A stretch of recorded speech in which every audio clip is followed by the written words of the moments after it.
Live from the 607, it is the Ocho Duro Parlay Hour, where we're talking sports locally and nationally. Why don't you join in the conversation with the hashtag ODPH? Here we go.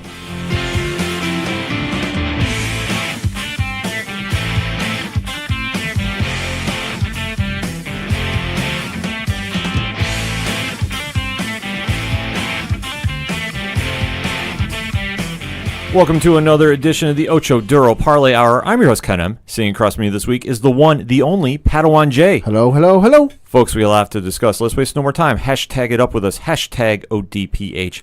Let's kick it off with some NFL action recap and those locks and leaps. Pad, start us off. Another stellar week for myself, if I do say so myself. I'm going to start with my lock. Took the Chicago Bears defeating the Green Bay Packers because why?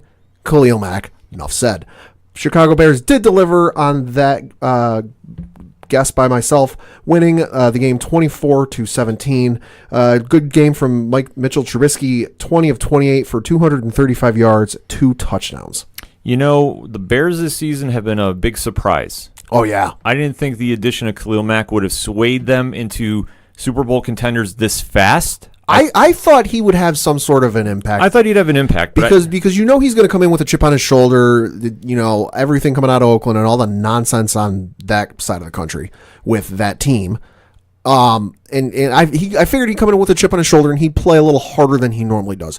In no way did I think that he would play such a factor that like a lot of people would be like, you talk about NFL MVPs and you're even seeing some polls from ESPN and Fox and such saying, oh, who's your NFL MVP? And of course they mentioned Mahomes, Rivers, and Breeze.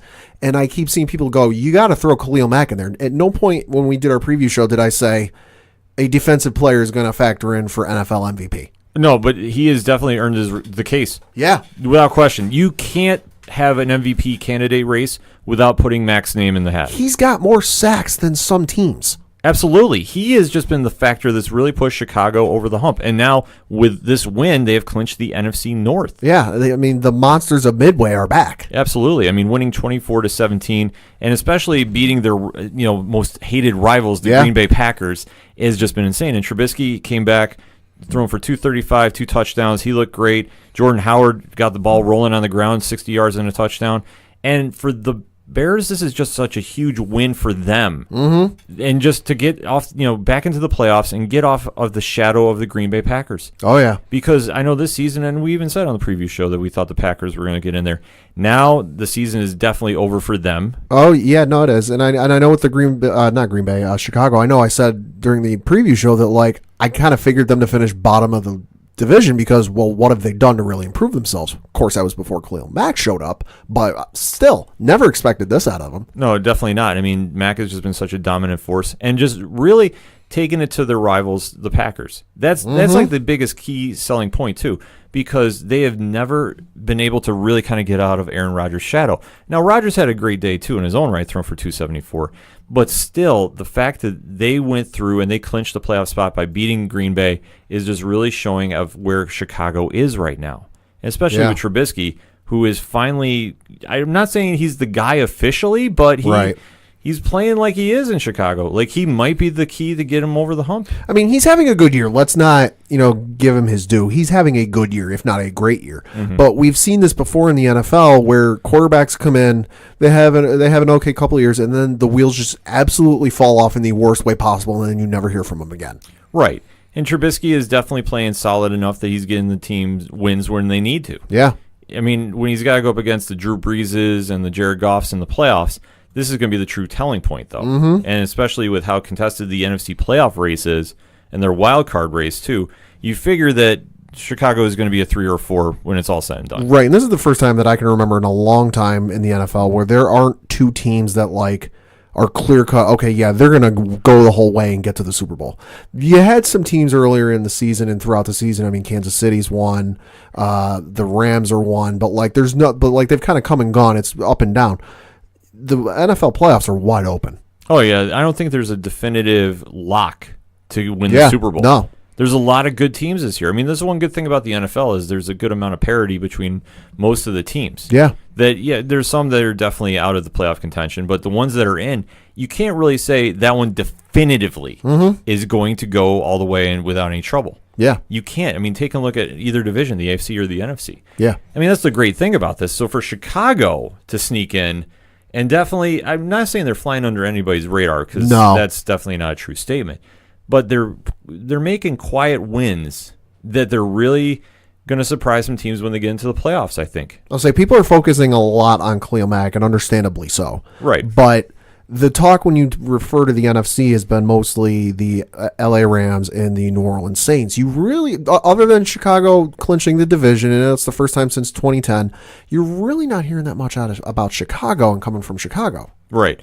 They're playing very smart. They're not giving any, locker room fodder, so to speak. No. They're really just kind of, playing to their level and just going out there and playing ball. And that's what they should be. And they could be talking a lot of smack right now because, understandably so, they're having a great year, but they're not. Right. They're being smart. Yeah, they're not giving anybody bulletin board material. That's what I was trying to say earlier.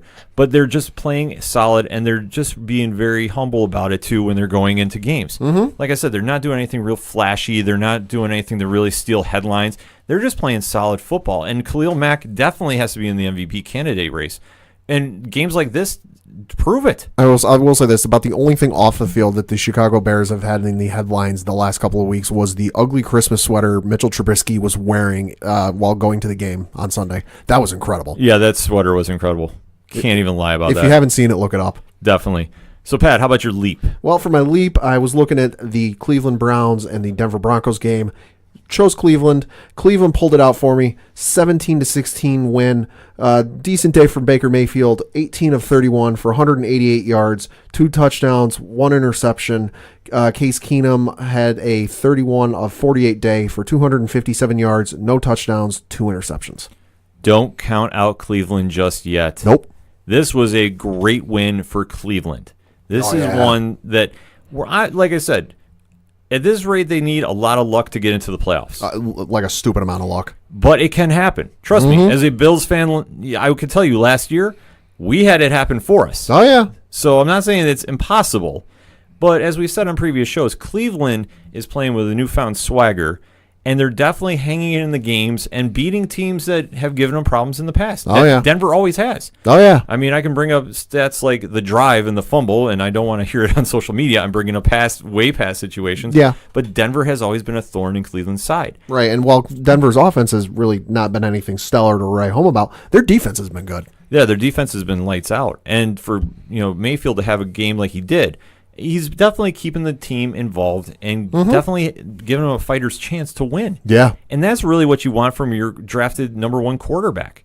You don't want somebody that's going to not be able to pull off some wins and really dig down and find ways to win. Yeah. And for Cleveland, it's all about changing the mentality. And I know we stress it so much, but this is proof positive that if you get the right person in the situation, and granted, statistically, maybe not the best one on the board, but you had to get the right person with the right mentality to lead that team. Yeah, and I figured they'd be good eventually. Baker, I felt, was going to be the right first step in the right direction.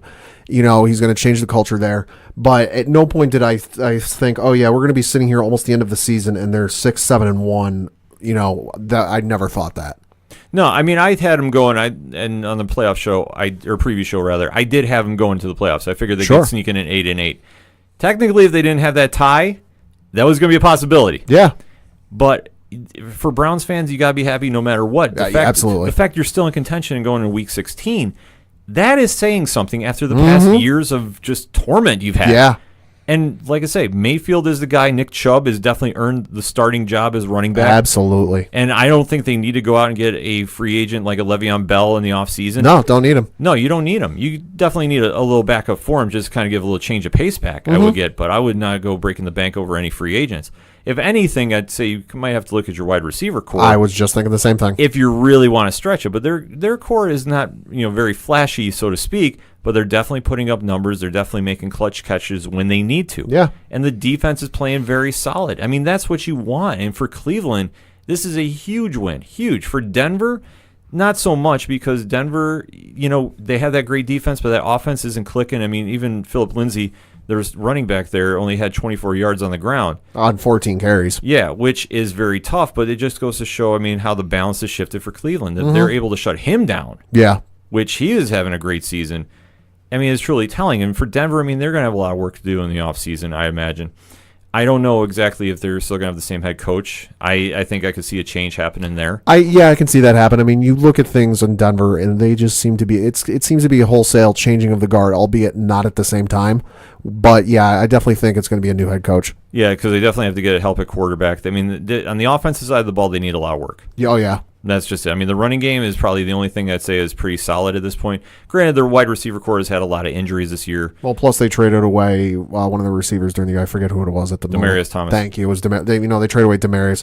I mean, I'm looking at the guys who got credit for catches. None of them are exactly jumping out to me as, oh yeah, I got to draft this guy in fantasy. Right, and for this game too, it wasn't a really flashy one, 17-16, but it definitely had a bunch of highlights, and it was definitely a competitive game, and that's what you want. Yeah. I mean, for Cleveland, you definitely want to be in every game, because this one, on paper, yeah, they should have been struggling a lot more. But Yeah. granted, they got a couple breaks here and there, but they capitalized on them. That's the key thing. Previous seasons, the Browns probably wouldn't have done that. Let's be honest. No. But this is a turnaround, and like I say, if the Browns can keep the momentum going, they can definitely make some noise if they get in the playoffs. I don't think they're going to at this rate. I just don't think they're going to have a lot of luck heading in. Right. I mean, if I remember right, there was somebody posted a way for them to make it into the playoffs, and this was going into this past weekend's set of games. It was essentially Cleveland needed to win everything out, and then everyone ahead of them that wasn't like a division leader needed to lose everything. Yeah, it's on paper. Like mathematically, yes, there is a chance. Realistically, no. No, but I don't think it really matters, so to speak. I mean, yeah, if they get in, that's going to be huge. Yeah. Huge. That'll be the biggest story of the playoffs, without any question. Baker Mayfield would get a key to the city. No, he's already going to get one if they can capitalize on this in next year. All right, let's say they finish the season out and they're what 7-9? No, it'd be 7-8-1. Something like that. I mean, the tie is throwing me off right now, so it'd be like 7-8-1. Sure. All right, so if they finish off the season like that is already a win-win situation for them. And that's what you want. I mean, that you just need to go in there and just keep putting up decent wins and go from there. Yeah, and I mean they're right there. They've got some good pieces in the mix. All they need to do is just hit the draft class right. Maybe draft or sign a couple free agents, without breaking the bank. And you're talking about going from an 8-8 season to potentially 9-7, 10-6. You gotta go 10-6 if you're going to get in the playoffs. That's the realistic number for the AFC. Right. I think anything else you're really skating on thin ice. But like I say, if the Browns can at least manage, if they can somehow get to a 500 range, I know that tie is going to throw everything off. That's a win. Right. I mean, this whole season has been a win. Right. The whole season's been a win, and they're definitely going to have to make some big jumps for next year because with everything going on in Pittsburgh's going to be Pittsburgh. There's no doubt about that. But with Baltimore, and potentially there's been rumblings and talkings about Joe Flacco being done in Baltimore, which is insane to me because he's a Super Bowl winning and Super Bowl MVP quarterback that is riding the bench.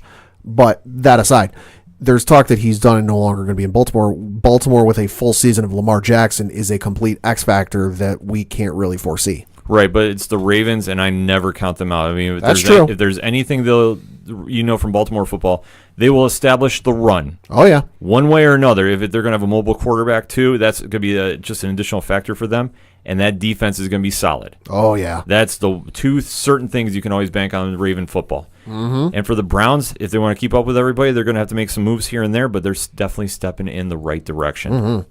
So let's get into my locks and leaps. And my lock, I should have known better. But no, I got on the whole Saquon Barkley bandwagon. I was definitely all in after the Washington game. I was like, those New York Giants are going to find a way to beat Tennessee. And no, did not happen. Derrick Henry has emerged these past couple weeks. Yeah. Running for the Tennessee Titans, 170 yards and 2 touchdowns in a 17-0 win over the Giants. Yeah, it's funny. He had that breakout game. I believe it was against the Jaguars a couple weeks ago. And I was looking in fantasy, because I'd seen he was running all over the darn field, and I was like, I wonder if anybody's got him in fantasy. And nobody did, and I was like, oh, okay. Should have picked him up. Didn't. Yeah. Should have picked him up. Yeah, he has definitely emerged these past couple weeks as an offensive threat. And realistically, he carried the Tennessee Titans to victory. Yeah. If you look at it, Mariota had an awful game, 88 yards.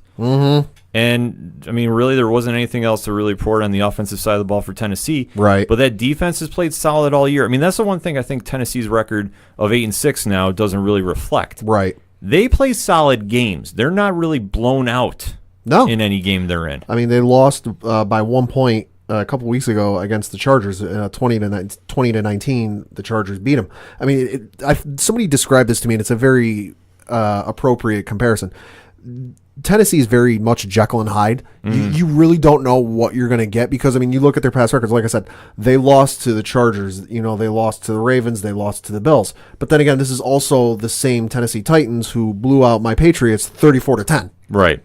This is just something that you never know what you're going to get out of Tennessee. And so it's got to just be frustrating on the fan side of the ball. Yeah. Just because the team has talent. I mean, it's not like they don't have guys that can definitely make plays on the offensive side of the ball. It's just every week you don't know what you're going to get. But if Derrick Henry can continue this pace, I'm not saying he's going to put up 172 every game. No. But if he can crack around 100 yards and maybe one here and there, that's something to build off of. I'll say if he can crack about around 100 yards a week, and then Marcus Mariota can get the ball going and throwing, they're going to win a lot more games than they are right now. Yeah, so it all depends on what's going to happen for next season if they don't get into the playoffs. Because I mean, still 8-6 is nothing to sneeze at with a couple games left.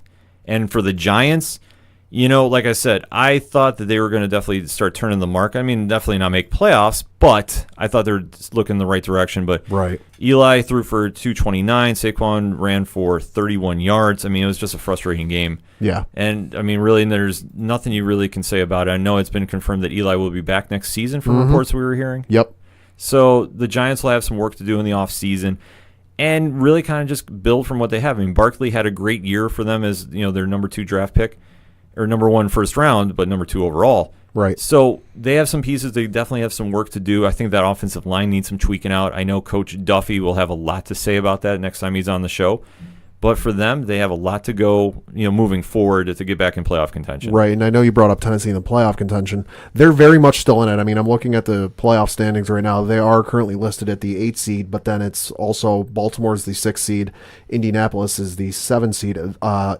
Those 3 teams all have the same record of 8-6. So you look at who's Tennessee's got left for their schedule. Well, they've got the Redskins at home their next game, and then they close out at home against the Colts to close out the year. So, cards go their way, the dice roll their way. They could be in the playoffs. Yeah, I mean, there's a lot of uncertainty, but that's what you want to see as fans going into the playoffs. That's the thing I love. That's the thing I love about the last week of the season is like when SportsCenter, I know, does this, where like you get the years where there's like real wacky scenarios for a team to get into the playoffs, and then the games play out that way that like they're cutting between highlights with like the timestamp on it of what's going on in real time. Those are the most exciting thing as a fan. Yeah, it's crazy, but it's always fun as a fan to watch and see. Anything you want to say about the Steelers Patriots before we get into my leap? I will say this. Kudos to Pittsburgh. That team is scary in a number of ways because when James Conner was out for the game this week, I figured, all right, we have a decent shot of winning. Pittsburgh has got a rotating carousel of players at both the running back position and the receiver position because, yes, Juju Smith-Schuster had a great game and Antonio Brown had a great game, but some of their other not big-name wide receivers had a great game, and then there was like 3 I almost had to look up how many running backs Pittsburgh had on their roster because, holy cow, they had like 3 of them going at once. It's been a long time since I've seen Pittsburgh have that many great players at different positions. But I will say this, you can't commit 12 penalties in a game and expect to win the game. Yeah, it's definitely not. And like that shocked me at one point because they, CBS, Fox, NBC, they all do it. Like they'll flash up the number of penalties and how many yards it is. I almost choked at one point. I'm like, wait, they've got 11, 12 penalties? That's like 4 times the normal amount. Yeah, it was definitely a weird game as the Patriots played because they're usually more disciplined than they were doing in this game. But you have to give the tip of the hat to the Steelers, though, with Jalen Samuels, definitely making an impact, with Connors being out running, 19 carries for 142 yards. Right. Well, and that Pittsburgh defense is nasty because I'm pretty sure they're number 1 in the league in terms of like sacks for the team. Yeah. So, and they got the Watt brother running all over the place. Yeah, T.J. Watt definitely had a good game there. I mean, with Pittsburgh winning 17-10, it's definitely a playoff atmosphere for games. They were loud. They were definitely loud. But my leap definitely came through, and I will argue that it was the game of the week. Hard to argue with that. Yes, which I almost guessed the point spread correctly too. You did. 30-27. No, 29-28. Those Los Angeles should be San Diego Chargers defeated Kansas City in a thrilling come-from-behind victory. Phillip Rivers stepped into Arrowhead Stadium, throwing for 313, 2 touchdowns, 2 very bad interceptions, though. Yeah. I can't defend those. Patrick Mahomes was definitely up for the task for the Chiefs, throwing for 243 and 2 touchdowns. And it was just a back and forth after we got to the second half because the Chiefs jumped out early. I'll say shout out to Mike Williams. Thank you for helping me in fantasy like as soon as the game started. 7 catches for 76 yards, 2 touchdowns. Great game from him. Justin Jackson had a decent game for the Chargers running game. 16 carries, 58 yards for a touchdown. That was just nuts because it was so back and forth and like I had no idea who was going to win it. It was because the Chiefs jumped out early 14-0 at the end of the first quarter, and then the Chargers slowly started coming back. And then that last about 4-minute mark for the Chargers in the fourth quarter, they locked it in. Justin Jackson ran for the touchdown at 3:49 left. And then when Mike Williams got the touchdown late with 4 seconds left and the game on the line, the Chargers went for 2 and converted. Yeah, you talk about ice cold blood. Yeah. Yeah, and how wide open was Williams in the end zone for that 2-point? I was definitely cheering for that moment for fantasy purposes. Right, but it was crazy to see, and just that was the big fight game you wanted. And that's what I was saying about on last week's show. I said the Chargers, they got blown out the first time they played them this year, and it was an ugly game. This time, though, the Chargers have momentum going, and especially with Justin Jackson getting the running game going because Melvin Gordon was still hurt. Right. Gordon is supposed to be, we're hearing some kind of reports he might be back this week. He's last I saw, he's day-to-day, and I did see that the Chargers have signed C.J. Anderson to fill in case he can't go. Right, which is a smart move because obviously going into the game, and I know they have a big one this Sunday, that they need to keep the momentum because now they're tied with Kansas City for the AFC West. Right, they're tied record-wise. The only reason Kansas City is technically ahead of them is because divisional record, Kansas City is 4-1, whereas the Chargers are 3-2. Right, but that just shows how every game is so important, and this one was definitely one the Chargers needed. Yeah. Not to say to tie the Chiefs, because I think for them, they needed to get over the hump that they could not beat the Chiefs. They needed to go in there, and they needed to establish a good win. And this was a gritty one. This was not a flashy one. This was definitely high scoring in the second half. But that first half, I thought the Chiefs were going to run them out of the stadium. So did I. They were playing lights out, and it's just that defense is the only thing that we've talked about on past episodes too, that the Chiefs' defense is a bend but don't break. They're not a shutdown defense. No. And that's going to maybe cost them in the playoffs. I don't know. But when you have Patrick Mahomes at center, I don't count them out of any game because if they got to get into a shootout with a team, they have arguably the biggest throwing arm in the league, ready to go. Right, and so obviously the remaining 2 games of the season for the AFC West are monumental. So you might be asking, well, who have they got left? Looking at the Chargers, like Ken said, they've got a massive game coming up at home against the Ravens, and they close out the year in Denver. Against the Broncos, whereas you look at the Kansas City Chiefs, they've got no easy task coming up. They've got the Sunday night game this coming week in Seattle. Yeah, that's no fun place for any opposing team. Seattle isn't a team I exactly want to go against at the moment right now. They're playing real good football, and you just factor in the 12th man and how loud that stadium is going to be because it's the Chiefs. You know they're going to want to play spoilers. And you know they're going to want to, mess with them. So that'll get loud. And then they close out the year at home against the Oakland Raiders. See, the thing for the Chiefs, though, I don't think the noise from the Seahawks stadium is gonna factor that much. The only reason I say that is Arrowhead is one of the loudest stadiums in all of the football. It's like a 1-1A for the stadiums. Yeah. Right. So, like I say, that might cancel each other out. But Seattle at home is tough. They're almost impossible to beat. Almost. This one's going to be a fun one to watch on Sunday. And then you never know. When you start taking division games, it's going to get crazy too. Oh, yeah. Because that's what I said. This week is big for both teams. With the Chargers and the Ravens, that has huge implications as well. Oh, yeah. And that's going to be a hard-hitting game too, so don't sleep on that. But let us know what you think of this past week of the NFL. We want to know. Hit us up on the hashtag ODPH. We're going to take a quick break. We'll be right back. Hey, this is Brian Wolf from Fair City Fire. You are listening to ODPH, the greatest podcast in Binghamton. Woo!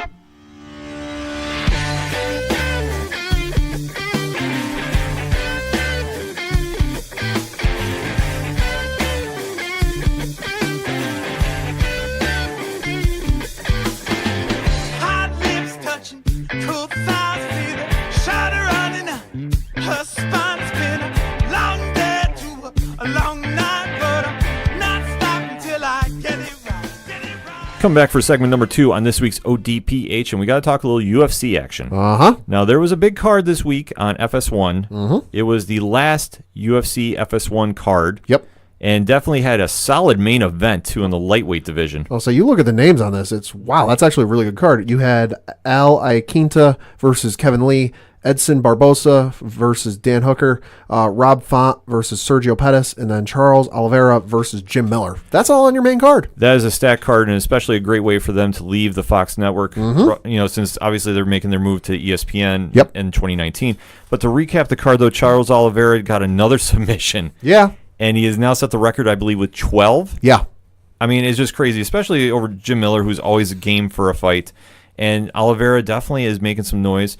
And to get that submission, just think about it, how hard that is to accomplish. Yeah, he's gotten 12 guys to submit. That's just impressive, because you think of how much, especially in this day and age with like video and training and all that, you think it would be hard to get submission victories these days, because you would think that with, as much as UFC is shown on TV and as much video as there is, that it would be real hard to like get something on somebody and defeat him by submission. But no, he's done it 12 times. Right, it's the highest level of mixed martial arts, and the fact that he's got it done 12 times at that level is just impressive. Is I don't feel is doing enough justice for saying how amazing that stat is. No. And then obviously we had in the bantamweight division Rob Font versus Sergio Pettis, who's moving up since. I mean, they've never really officially said if the flyweight division for the men's has been eliminated in the UFC. It's all but been implied. They're very coy about it. Like, they'll kind of dance around the answer, but they won't give it to you. Right, because obviously with the super fight between Cejudo and Dillashaw coming up in January, I don't think they want to say it to kind of, take away some of the shine from that fight. But obviously with Sergio Pettis stepping up to 135, it was going to be a tough task. And Rob Font, definitely was a little more skilled in that one, so not too surprised there. But then we get to the co-main, and dare I say, Edwin Barbosa just put on a striking clinic. Ow. This one, I don't think our commentary can do justice. No. But Dan Hooker definitely stood in the pocket and took some shots. Kudos to him, too. Holy cow. All heart in that one. All heart. But, I mean, Barbosa definitely got the win in that one. If you can watch highlights of that, I recommend doing it. But I tell you what, it is tough to watch it sometimes, because Barbosa is just laying into shots. And, Hooker was just not going down by any stretch.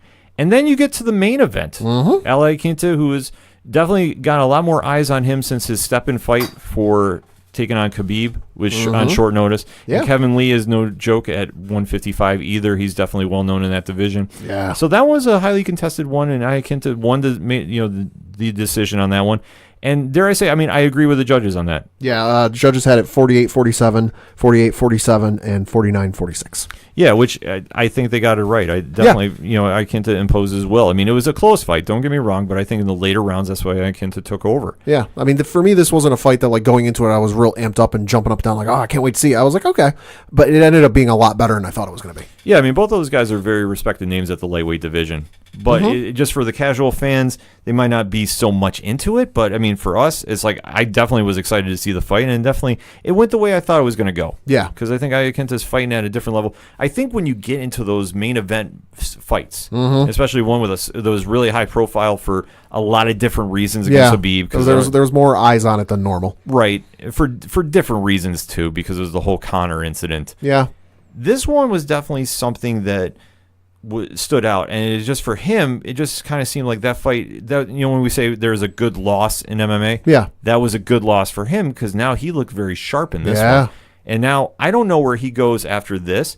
I wouldn't mind seeing him fight Barbosa, to be honest with you. That'd be a good one. That would make a lot of sense to me. Yeah. But it depends on where they want to go with it, because, I mean, the 155 division in the UFC is arguably the most stacked division in all of MMA. Top to bottom, there's a lot of good names. Yeah, I mean, you can literally just throw any name into title contention in that division.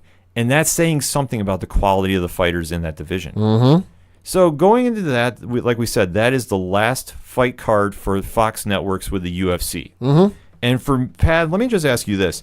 So the first fight on UFC on Fox was in 2011. Yep. Cain Velasquez versus Junior Dos Santos. Now, that was one of your fights that you really got into MMA really watching. Right, yeah. So I started it. I really got into MMA because local graduate John Jones was kind of making his run through MMA and really starting to climb up the ranks. And that's when I kind of started paying more attention because I'd heard of it, but like I had no care for it because I didn't really know anybody from it. But John Jones was the name I kind of latched onto. Like, okay, hey, I know this guy. Like I've met this guy in person, So I started watching it, and I remember when the whole UFC on Fox deal got announced. I was like, oh, hey, cool, that's awesome. Now they won't just have pay-per-view cards, but they'll have stuff on TV. Well, then they announced, that we're going to have a free card on Fox. I was like, sweet. Yeah. Free card on Fox. I can't argue with that. So, and they're like, oh, it's Cain Velasquez versus Junior Dos Santos. I was like, okay. I was like, I know the names. That should be a good fight. But the fight sticks out to me for more than just, it was the first one. It was Dos Santos versus Velasquez, who've had plenty of great fights in their career. No, what stood out to me was just kind of how bad it was at the start. And now, granted, this was the first card on free television, I think, on any promotion. So this was kind of groundbreaking history. But I remember being real mad about this after the fight was over because you hyped this up for like multiple weeks that it's going to be on Fox, first free card. And you get to the card, and if I remember right, the card started at like 9 o'clock or something like that. And they let it in with kind of like an NFL on Fox pre-show where it was Kurt Menefee, and then I don't remember who else was on the panel. It was like 3 or 4, maybe even 5 guys on the panel, and they were talking about the fight and talking about UFC. And I was like, okay. I was like, I just want to see the fight. Get to the fight. Well, it was like a half hour of talking, and then they get to the fight, and then Junior Dos Santos knocks out Cain Velasquez 1 minute and 4 seconds into the first round. That was it. That was the only fight on the main card. Whereas if you go back and you look on the preliminary card, there's like 8 or 9 fights on a prelim card that were on Facebook at the time. Yeah, it was just something at the time coming over because, like I said, I've been watching it a little longer than you have, and I think I watched more than anybody else on the panel. And to see how it evolved when it was on Spike, and just how the evolution of the UFC there, where they were putting on free fights there as well. Typically what you see on UFC Fight Nights and UFC on FS1, right? However you want to categorize them, and then to see the evolution of the Ultimate Fighter, stem from there too. So when they were coming to Fox, this was such a huge deal. I dare say it kind of legitimized it to mainstream fans of sports, right? Because this is the first time that a fight like this was now going to be shown more. I don't want to say regularly on a major network like Fox. Like I know that they were having some fights with Elite XC, I believe, on CBS, and they were kind of doing some different stuff there, like when you were seeing Kimbo Slice fight on there, and I know they had Fedor, I believe, at one point too. So it's just kind of a little different thing going on there. But for the UFC to get on there and they really kind of establish themselves as like now they're going to be on every week doing that, and really kind of get the ball rolling for it, and especially at the time they put the heavyweight title on free TV. Yeah. That's the wildest thing ever. Yeah. Did they want to make that big of a splash? And they made a huge splash because the ratings at the time, it peaked in the United States at 8.8 million viewers for the main event. Yeah. Which is huge. Oh, it's huge. Especially on a Saturday night on mainstream TV. Yeah. That was just huge numbers. And just to see them build off the success and just how they've grown with Fox, too. They started doing UFC Tonights, and they started having their own weekly show, and then obviously see the Ultimate Fighter expand, and just how their programming and how the sport has evolved. Yeah. Over just from, you look at it back from 2011 to now. Yeah. And just how many more weight classes have been done, and how many more, corporate, I guess you would say corporate sponsorship, because I know they have the deal with Reebok, but it's now become, definitely a mainstream sport. Oh, absolutely. Which is amazing to see. Well, because I remember when we were in New York for Comic-Con, that was the same weekend that it was the Khabib versus Conor fight. Yep. And I remember walking to the Javits Convention Center, and we would pass sports bars and regular bars, and there were posters everywhere saying on those sports bars windows and bars windows going with the fight poster on it, and basically saying, hey, we're showing this here. Mm-hmm. Oh yeah, it just shows how much MMA has grown. Yeah, globally, and especially to get on a network like Fox. And like I said, I know Elite XC and I want to say Strikeforce maybe we're doing some stuff early on on CBS, and I can't remember the time frame about that. So definitely hit me up on social media and correct me if I was wrong about that. But just to see how the UFC took really full advantage of the spotlight being shown on them. Mm-hmm. And definitely the first fight, like we said, was a little different because they did the hour-long build-up for Yeah. because that's more of a boxing, I would say, kind of standard, so Sure. to speak. That they do like the real build when they were on free TV, doing that on, like, I know they've done it on ESPN and Yeah. such. Yeah. But to see that how the UFC really took hold of that and really ran with it. Mm-hmm. And like I say, the one fight that always sticks out for me, the one card, is the UFC on Fox, where it was Michael Bisping versus Chael Sonnen. Yep. And the winner was going to fight Anderson Silva, and Chael definitely he got the win on that one. I bet I do argue with that a little bit, but I'm a Bisping fan at heart, so Sure. I will defend that all day. But Chael gave one of his infamous promos after the end of it. Mm-hmm. Ironically, who was fighting on before him? I can't remember offhand. One Chris Weidman, Oh, that's right. Yeah. who was facing Damian Maia. And then the main event was Phil Davis versus Rashad Evans. It's a great card. Oh, it was great. It was one of the most stacked cards on free TV. And then just sitting there watching, just going, they have fully taken advantage of this moment. Like, all the fighters stepped up, and for a lot of people, and me included, this was the first time I really got to see Chris Weidman fight. Yeah. Who ironically was the one to defeat Anderson Silva and end his reign Who as would have thought champion. that at the time? Just watch. Yeah, just at that time, it's like I knew he was great. He definitely had a great fight that night, but it was just like to see how far, when you first see a fighter and then see how far they go with it too, is just wild. And just to see now they're making the transition, and I guess this is kind of folding into something else we're going to lead into as well. Now that this is the end of the UFC on Fox, they're now going over to ESPN. Yep. We're now seeing Bellator MMA has now worked out a deal with DAZN, which is also going to have Golden Boy Productions on and a few other promotions. So, Pat, let me ask you this. Do you think this is a good move, or do you think this is a bad move when sports are leaving cable TV and going to streaming? To be determined. I mean, because the whole streaming sports thing is it's kind of untested waters. I think it's a risky move just because I know FS1 is a paid network, but Fox isn't. Fox is on every home in the country as long as you have basic cable. But ESPN is a paid channel. And I know you can go find the headlines of how they've been having subscriber issues over there. So it's kind of, for me, it's kind of a to be determined. I'm excited for it because it's kind of rolling in with their ESPN Plus, and it's going to, consist of 30 fight nights, per year, 20 of which will be on ESPN Plus. The other 10 will be on ESPN's television networks, which they kind of leaves it open for ESPN, ESPN2, ABC, and what have you. So I'm kind of cautiously optimistic because I want to see where they go with it, and I want to see them take what exists and then build off of that and make it even greater. Yeah, I definitely am. I'm intrigued by this whole move because I know we talked about in previous episodes too. One championship is now coming to Turner Sports, which I think is a great move. Yeah, I can't be more excited about seeing when that finally happens because the more MMA you can get on TV, I think is just better. And to see them go to streaming, I'm going with a little guarded optimism. Albeit though, ESPN Plus is stacking their first fight night on January 19th. I mean, that's when they have Henry Cejudo versus TJ Dillashaw for the flyweight versus bantamweight championship, and you also have the one and only Donald Cowboy Cerrone versus Alexander Hernandez on there. That is going to be my sleeper fight of the night as well. I mean, the whole card is pretty well stacked for that one as well. But just to see how they're transitioning into streaming and to see Bellator is transitioning there as well a little bit now, and Golden Boy Productions getting more involved because this past weekend there was a great boxing match starring the one and only Canelo Alvarez that was on DAZN. And that was kind of weird for me to see because that's the first time that we haven't seen him on HBO Sports. Right. Boxing, because now HBO is not doing any boxing coverage anymore. Right. So to see him now come to DAZN and go from there, it's really interesting to see how many fans are going to start gravitating towards streaming. Now, I think if you're established fighters such as Canelo, you will have your audience and they will follow you there. Yeah. I don't think you have anything to worry about. I think if you're a newer promotion, you might struggle a little bit with it. But I think just as word of mouth, I mean, you just see how far the UFC has grown over the past years when they started, just as pay-per-view, and then they got on Spike, and then they went to Fox, and now they're on ESPN, and what's going to happen there? I mean, 10 main cards on TV plus the 20 on ESPN Plus. Right. I mean, as long as the fight quality is still there, people are going to tune in and people are going to watch. Well, I mean, I know you're going to tune in regardless because it was announced this past week that former UFC middleweight champion Michael Bisping will be on the ESPN commentary team for the fights. Amazing. I know you're excited for that. I am. Bisping is my fighter. That's my favorite fighter. I am not shy about talking about that. Middleweight champion for all day, every day.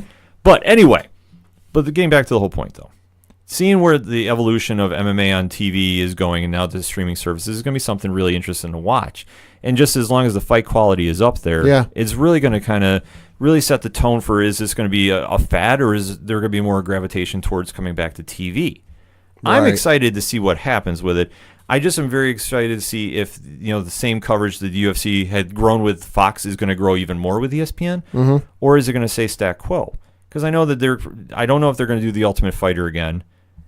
Hard to say. To be determined. I think it almost is ran its course at this point. I'd like to see Yeah. it come back in a different variation of some sort. Sure. Not like the Contender series that they do on their streaming service as well. I believe Right. Fight Pass they do that on. Right. But I just want to see maybe if they kind of switch up the programming a little bit. But I do like to see that the sport has grown, and especially for a company like the UFC, to see where it started to where it's going is going to be really interesting to watch on streaming. But let us know what you think. What's your thoughts on MMA transitioning to streaming service? What's your thoughts on this past weekend of the UFC? What fights are you looking forward to in 2019? We want to know. Hit us up on that hashtag ODPH. We're going to take a quick break. We'll be right back. It's a heartbreak, soul-shaped radio attack. Taking 4 steps forward, no steps back. Hey, this is Vince the Common Man Ciatoy, local MMA fighter, telling you to keep on listening to the ODPH, the 607's up-and-coming newest podcast.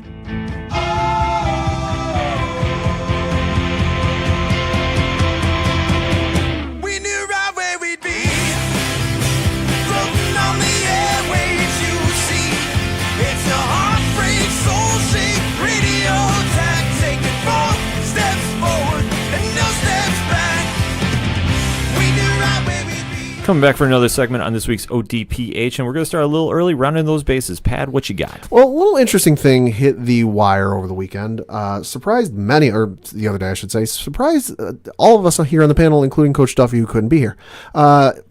One, James Dolan, of course, owner of the New York Knicks, told Ian O'Connor of ESPN that he is not looking to sell a team, but he has received a significant financial interest. Now, significant financial interest, you say? What are we talking about?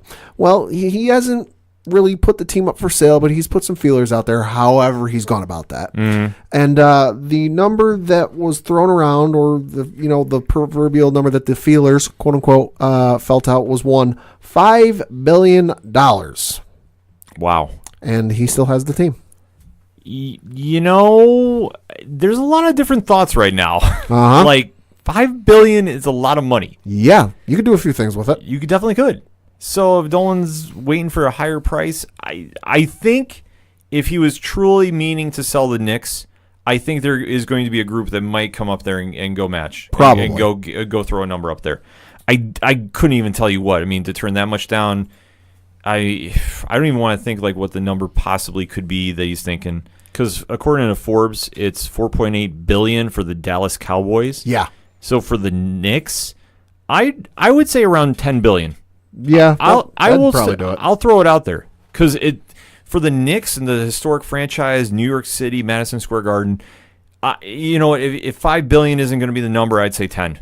Mm-hmm. A 10 has got to be it. But I don't know. I mean, I'm not James Dolan, so I can't make that call. I mean, unless he's just kind of seeing what feelers would be thrown at him. But man, can you just imagine? We'll say I don't have this year's numbers in front of me, but I was able to find 2017's number. 2017, they were listed as the 7th most valuable franchise, with $3.3 billion being the number. And you would say, okay, they got a losing record and such, and they haven't been to the playoffs. But it's still New York. It's still New York basketball. Mm-hmm. It's the Knicks come with a lot more than the record of the current team. Sure. That being said, it's like if $5 billion is not going to do it, I think it would have to be 10 if he was serious about doing it. But that is only if he was serious, which I kind of say maybe he just kind of said it as a joke. Oh, there we go. Found this year's numbers. 7th, listed at $3.6 billion.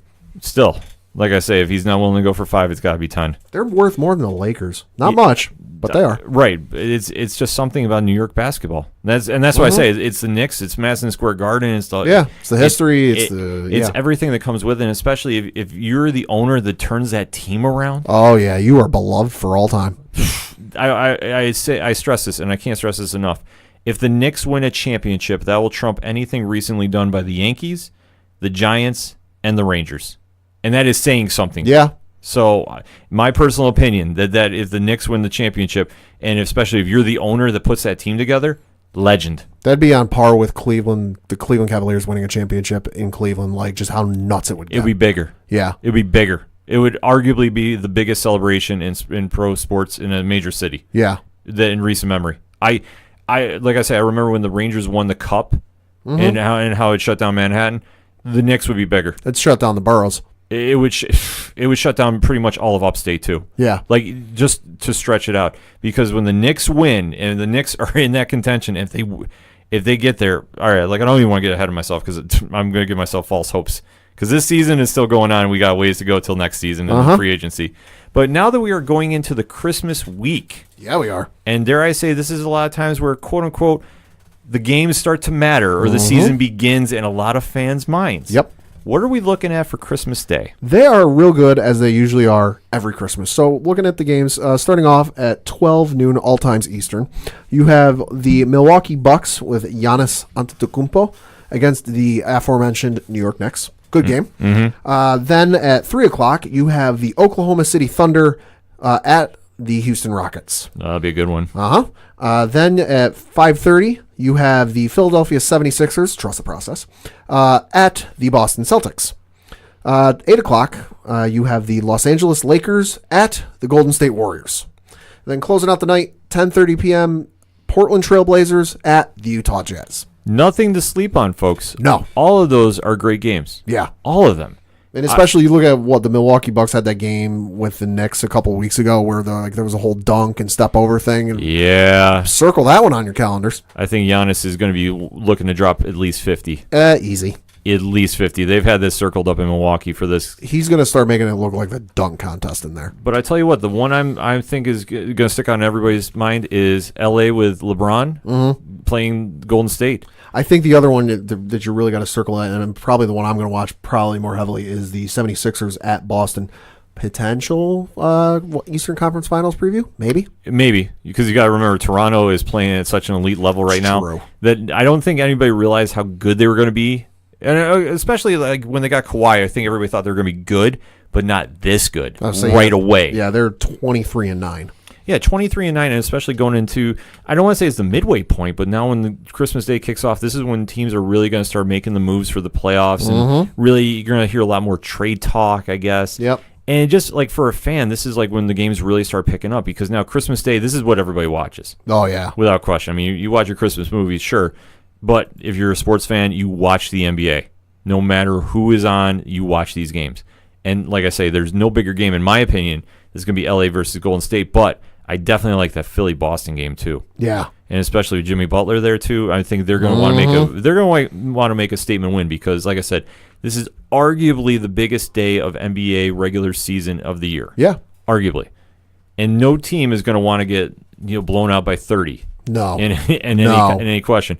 And I think for Philly, they're definitely going to want to make a statement going into the biggest watched game day of the year. So for that being said, is there any team that you say we should start really paying attention to if the season is now officially starting, Pat? I would say, I mean, we mentioned the Toronto Raptors. That's definitely one that you shouldn't sleep on. I mean, I know people had some hopes and expectations with them with Kawhi Leonard going there. I can't remember the exact thing, but they won a great game the other night, even without Kawhi Leonard being in the lineup. So Toronto, especially with them kind of being the front runner, the head horse, if you will, of that Eastern Conference, that is a team you cannot sleep on, especially with their arch nemesis, their proverbial monkey off their back in LeBron being gone from that conference. Right. I mean, once they got out of the LeBron shadow, this is going to really matter, and this is really going to be something. So I agree with you on that point. I am honestly going to say, and I know this is probably going to throw you for a loop, I'm going to keep an eye on Golden State. Okay. Now, why I say this, I mean, this has not been the typical Golden State year No. by any stretch. 21-10 as we record. Right. But they're going to be getting back to DeMarcus Cousins at some point. Now, once he's thrown in that mix, that's going to be really telling to see how fast he gels with the team, Sure. and two, where they going into the playoffs. Because if he comes in and he really starts gelling, is him being on the court going to help them or hurt them? Now, you would think on paper it would be nothing but help, but you don't know. I mean, they got so many balls to give to everybody on the team. is it going to really detract from what they've been doing out there, or is it really going to enhance them? See, I think this is a scenario that, like, yeah, normally I'd agree with you and I'd kind of ask those questions, but I think this is going to be a scenario where, and I don't know what DeMarcus is thinking. I'm not DeMarcus Cousins, but I would think that he's going to look at the scenario and go, okay, this is potentially a once-in-a-lifetime opportunity. I'm going to take what I can get, and I'm just going to keep my mouth shut. You would think, but you never know. I mean, this is just a lot of egos in the locker rooms, too. I mean, this is just a well-oiled machine out in Golden State. Yeah. And especially with looming free agency for a lot of their players, too. Is this going to be the final run for them? I imagine so. I think Kevin Durant comes to the Knicks next season. And it's going to be a great look at how good Steve Kerr's coaching is, because I know there's a lot of people who sing his praises, but he also has his detractors because, oh, well, look at the team he has. I think it's going to speak a lot to his coaching ability and how good of a coach he is, based on how this team plays when DeMarcus comes back and how he's able to manage the egos and the personalities, as you said. Right. So, I mean, that's going to be something to watch, and I think that's going to be the more telling sign, because I think you're going to see teams in the East make moves. I think you're going to see Boston maybe try making a blockbuster trade to catch up to Toronto. Mm-hmm. In my opinion, I think that's the only thing you got to really have to keep an eye on. I don't think Philly is much. No, but I think Philly might be pretty much all set. Yeah, and then who knows what's going to happen with the Lake Show and LeBron. I'll say the only thing I've seen the last couple of days is that the Celtics have had their eye on Anthony Davis the last couple of years, and they really want to get Anthony Davis. Right, but to get him out of New Orleans, that's going to take King's ransom more than I think they're willing to afford to give up, and rightfully so. So there's going to be a lot of headlines going on with the NBA. Christmas Day games are going to be starting all over the place. Definitely check out NBA.com for more information about times and starts and places. So going into my Round the Base segment, Carlos Beltran has announced that he is going to be a special advisor for Brian Cashman and the New York Yankees. This is very interesting because not Brian Cashman, Carlos Beltran is one of, if not the most respected players of this generation, where I can't tell you the last time I heard anything bad about the guy. Right. No, this is definitely a good move for them. I think that this will only help them, especially with such a young team. To have a veteran leader like him in the clubhouse can only help. Yeah. And I know that there's been a lot of talk now that, they're still looking at Manny Machado coming in at the shortstop position. He did meet with the brass in New York this week as we record. Yeah, so we're still waiting to kind of see what's going to happen there. I mean, in my gut instinct, I don't think he signs. I don't. I just think you still got Didi, who's going to be healing. Right, you got Didi, but he's out for at least until June or July with his surgery. But then also the thing I noticed the other day that I wasn't aware of, his contract is up at the end of next year. Right. So the only thing that I can think makes sense is if they get Manny, because Manny wants to play in New York. He's made it clear to those in his inner circle that, he would like to play in New York. I think the only way this would make sense is, okay, you keep Didi for the year, you sign Manny to something long term. Because I will admit, as much as I don't want them to go out and spend a ton of money on Manny Machado, the thought of him in the middle of the lineup with Judge, Stanton, Sanchez, and Manny Machado, that is real enticing as a Yankees fan to think about. It's real good to think about. It's enticing, but I just worry that they're going to be worried about how many home runs they can hit out of the stadium than playing small ball, because I think that's what hurts them more than helps them. Yeah, that's true. They have a lot of sluggers in that lineup, but they still need to get guys on base to hit in RBIs. And I think Machado, I don't know. I mean, I saw how he left Baltimore and went to L.A. Mm-hmm. I'm not super excited if he comes to the Bronx. I'll be honest. That's my general opinion. I don't think they need to bring in another superstar into that lineup that is more known for his home runs than his normal hitting. Right. And I mean, I understand it from a certain aspect, but for me, I just don't see it. I just don't. I think they should be more focused on rebuilding the pitching staff and get that locked down as much as possible. So we'll have to wait and see. But it's going to be interesting to watch. But like I say, with Beltran in the clubhouse, and if he's especially helping out Cashman, he might see something that we don't. I love this move because you got to figure, okay, the one thing the Yankees do a lot of, and I know all teams do this, but you can pretty much guarantee you will see Beltran in Tampa during spring training, working out with the team.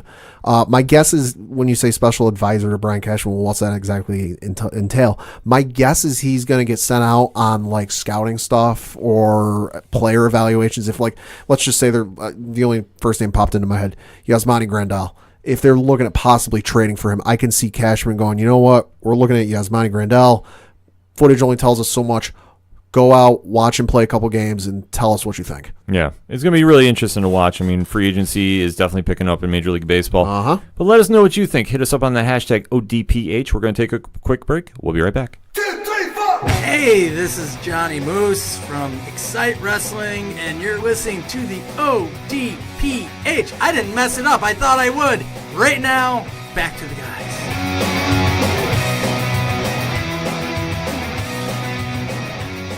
Come back for the local minute on this week's ODPH. Pad, what you got? Well, we got to lead off with a little Binghamton University news because it's not every day that our local BU Bearcats go up and face a division. Now I know they're Division I, but it's not every day they go and face a nationally televised team that's frequently in the big tournament or even the NIT tournament. But no, they are facing the Notre Dame Fighting Irish. As we recorded there in the second half, Notre Dame ahead 47-31. So Binghamton right in there in it. Kind of hoping they pull off an upset because, hey, you never know. It's why they play the game.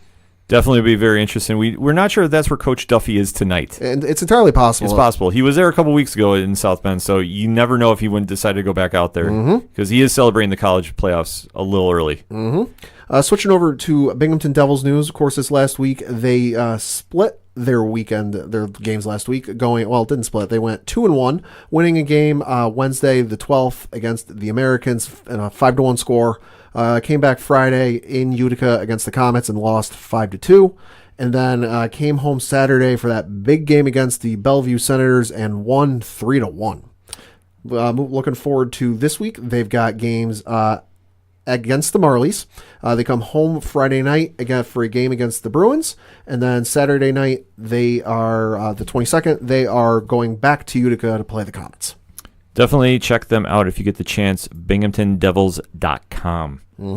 Now we got to get into the big local story of the week. I'll say, sir, the floor is yours. Yeah, definitely. Coach Duffy and I went to the Binghamton Bulldogs game against number 1 ranked Syracuse this past weekend. First off, the place was packed. I'm sure. It was awesome to see the gym filled up with fans. And even Syracuse, like we said, traveled very well. And we actually wound up, Coach and I were kind of like in the middle section between Syracuse and Binghamton on one side. Well, so you're saying, as you predicted, Syracuse did travel well. Yes, they did. Okay. Definitely traveled well. And you know what? They definitely had the big fight feel go on, like when they killed the lights for the introductions and kind of had like the spotlight going. So Binghamton definitely took this as serious as they needed to. And it was very back and forth. And even Binghamton was up 10 points at halftime. But take nothing away from Syracuse. Syracuse has earned that number 1 ranking without question. They are definitely game. They have a lot of big guys and a lot of big shooters, too. Sure. And they were nailing some shots, and they came back to win 115-103. Chris Cartwright and Moni Anderson had 20 points in the loss for the Dogs. So the undefeated home record is unfortunately gone for the Bulldogs. But they did bounce back the next night, defeating Lehigh Valley 127-115 on Sunday. So Moni Anderson had 25 points, same with Jimmy Gray. So the Dogs got back into the winning column. They're traveling to Elmira this week to close out the 2018 year, and then they're going to be back home January 12th. More information, binghamtonbulldogs.com, so shout out to the Bulldogs. Definitely had a tough games this past weekend, and take nothing away from the loss against Syracuse. The Bulldogs were in that one, and they've played very hard to the very end. Currently ranked number 11th on the latest ABA rankings. So definitely check them out, binghamtonbulldogs.com. One quick thing before we head out for the week. NFL did reveal the 2019 Pro Bowl rosters. Quick little info. The Kansas City Chiefs and Pittsburgh Steelers both have 6 Pro Bowl selections, so they're leading the AFC. And then the Chicago Bears, Dallas Cowboys, and New Orleans Saints each have an NFC leading 5 Pro Bowlers. Getting into the specific positions, some notables for wide receiver on the AFC, DeAndre Hopkins, Tyreek Hill, Antonio Brown, and Keenan Allen all got the nods. You moving over to some other parts, Travis Kelce and Eric Ebron got the nod at tight end. Quarterback, you have Patrick Mahomes, Phillip Rivers, and Tom Brady. Then you've got James Conner, of course, the rookie sensation for the Pittsburgh Steelers, getting the nod. Also Melvin Gordon, and then Philip Lindsay of the Denver Broncos getting the nod on that side of the ball. Of course, defense on the AFC, you have J.J. Watt, Myles Garrett, Melvin Ingram getting the nod for defensive end. Von Miller gets another Pro Bowl nod, and then Jadeveon Clowney. Switching over to the NFC side, Julio Jones, Michael Thomas, Adam Thielen, Devontae Adams, all getting nods for wide receiver. Looking over at the quarterback side, you've got Drew Brees, Jared Goff, and Aaron Rodgers getting nods. Tight end, Zach Ertz and George Kittle on tight end. And then for running back, you've got Todd Gurley, Saquon Barkley, and Ezekiel Elliott, all getting Pro Bowl nods. So definitely congratulations to them. Full list available on NFL.com. Congratulations to those guys. Definitely a lot of good names on that team. Yeah. It definitely wasn't one that was like completely lopsided and, No. and somebody really felt shut out. I definitely think they nailed everybody Yeah. top to bottom. So let's get into those locks and leaps, shall we? Now, Coach Duffy could not make it in this week, but he did leave us his locks. Cleveland, and he's taken the Falcons as his leap this week. Pad, what you got? Well, I'm going to look at my lock this week. Looking at the Minnesota Vikings at the Detroit Lions. Vikings 7-6-1. Lions 5-9. Minnesota is currently a 5.5 point favorite, so Minnesota's still in the playoff hunt. Definitely expecting them to keep their foot on the gas pedal and pushing for that playoff spot. Definitely taking the Vikings to win there. Then looking at my leap, dogs are going to love me for this one. Looking at the Kansas City Chiefs at the Seattle Seahawks game. Kansas City is currently a 2.5 point favorite. Man, it's just something about Seattle at home. I think Seattle's going to pull it off and shock the NFL world and win. I can hear dog yelling from here. So he's definitely approving of that pick. So for my lock this week, I'm going to take the LA Rams going to Arizona. Okay. I can't even find the point spread on this, but I will guarantee you that they are favored. It's a lot. Yeah, and I'm just going to say Jared Goff and the boys are definitely going to want to make a statement win to definitely hang with the Saints and definitely make sure that they can kind of get back into the number one seed for the NFC. Okay. Going into the playoffs. I mean, I don't think, depending on how the chips fall, because the Saints have no easy tasks this week against the Steelers, but if the Rams can pull off the next two wins, you never know what's going to happen. So Right. I think they're going to show up in full force in the desert there, and they're definitely going to make some noise. And for my leap, I'm looking at, there's a lot of good games this week, because as we're going into the holiday weekend. But I'm going to go out on a limb, so to speak. Sure. I'm not taking Buffalo against the Patriots. I know that you probably thought I might with that intro. Say the way you related it in, I thought so. Yeah, no, I don't. I think Buffalo is going to hang with them, but I don't think they're going to be around 13 points. It's just the Patriots got a lot to play for this week, and Buffalo's going to scrap with them, no question. But I'm not really feeling that confident about taking that as my leap. I'm going to take Green Bay, who is 2.5 point dogs, to the Jets. Oh. I think Aaron Rodgers is going to maybe show the young gun there, Sam Darnold, if he's playing, a thing or two on the field. And I think that Aaron Rodgers is definitely going to make some noise going out this year. I know that last week against Chicago didn't go his way, but I think against that Jets secondary, I think he's going to have a very, very productive Sunday. Absolutely. So definitely let us know what you think. Hit us up on that hashtag ODPH. That's all we got for this week. But with it being the holiday week, and we here at the ODPH want to extend a happy holidays to all our listeners out here, we may not be on next week. Keep an eye on Daily Dice, the daily blog on OchoDuroParlayHour.com, and we will announce if we are going to be doing a show next week because it is the holidays. For Padawan J, Thank you. I'm your host, Ken M. Thank you as always for listening to the ODPH. We'll see you next time.